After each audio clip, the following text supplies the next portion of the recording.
జీవితం పట్ల భయం ఉండాలి గానీ, జీవితం అంతా భయపడుతూ బ్రతకూడదు. అందరూ అంటారు అమ్మకేం తెలుసని. అడగకుండానే అన్నీ చేసి పెట్టడమే అమ్మ గొప్పతనం. ఒకవైపు తన బాధ్యతను, మరోవైపు బంధాన్ని సమానంగా మొయ్యగలగడమే వాళ్ళ గొప్పతనం.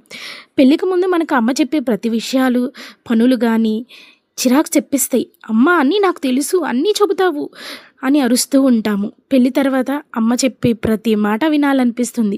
ఫోన్ చేసి మరీ అన్ని విషయాలు అడుగుతాం, తెలుసుకుంటాం. ఎలా ఉండాలి, ఎలా చేయాలని అన్నీ అడుగుతాం. కానీ అమ్మ ఏ రోజు విసుక్కోకుండా ప్రతిదీ బాగా ఎక్స్‌ప్లెయిన్ చేస్తుంది. అమ్మ క్లోజ్‌గా ఉన్నప్పుడు ఏమీ తెలీదు. అమ్మ నా పక్కనే ఉంటుంది ఎప్పుడు అని. అమ్మ చెప్పే ప్రతి మాటను వినము.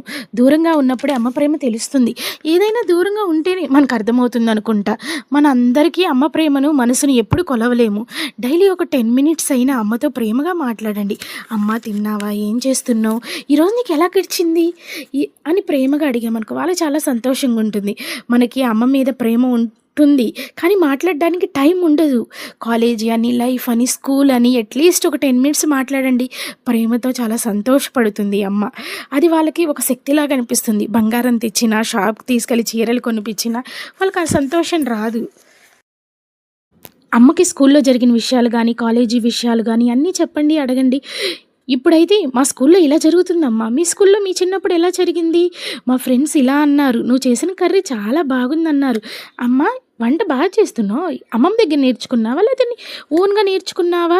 ఏదో ఒకటి అమ్మతో ప్రేమగా మాట్లాడండి. తను చాలా సంతోషిస్తుంది. నేను ఇవన్నీ పాటించానని చెప్పడం లేదు. నేను అమ్మని విసుక్కున్నాను, మాట వినలేదు. కానీ జీవితం నాకు నేర్పించింది అమ్మ విలువ. కానీ వెనక్కి తిరిగి చూసుకుంటే వాటిని ఎరేజ్ చెయ్యలేను. ఒత్తిడి, టెన్షన్‌తో, కోపంతో విసుక్కునేదాన్ని. ఏ రోజు అమ్మ విసుక్కోలేదు. అందుకే ఎవరు ఇలా చేయకూడదని నా లైఫ్‌లో జరిగిన మిస్టేక్స్ మీతో షేర్ చేసుకుంటున్నాను. ఏ తప్పు మీరు చేయకూడదు అని. ఈ వీడియో చూస్తే తెలుస్తుంది. మనకు అమ్మ విలువ అలానే నిజమే కదా అనిపిస్తుంది.